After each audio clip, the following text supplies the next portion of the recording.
What's ultimately more beneficial is having one macro experience or a micro experience. I don't know. Some of the clinical research says habitual microdosing is actually better than a 1 or 2 time macrodose experience in terms of neuroactivity, neuroplasticity, neurogenesis, neuroregenesis. So essentially what psilocybin is doing is walking you, directing you towards a more fulfilled, higher understanding of who you are and what you can be and a happier way of being.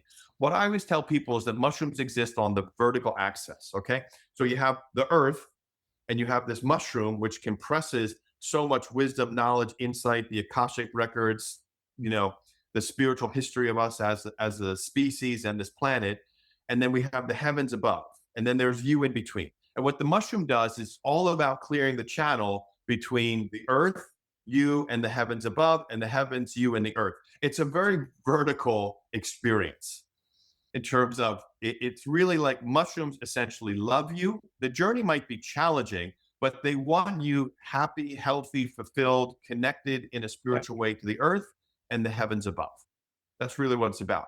Other psychedelics work on more parallel field, which is a little scarier, very beneficial, but you got to be like a little more prepared because forces, entities, beings, frequencies can enter you if you're not prepared. So in terms of like psychological psychedelic coaching, everything's good to have a coach, but the parallel psychedelics, LSD, DMT, things like that, you might want some more coaching specifically because it's a little bit of a riskier territory that you're entering into. But getting back to specifically to psilocybin, the science is it moves the brain in a beneficial direction at the macrodose and the microdosing level.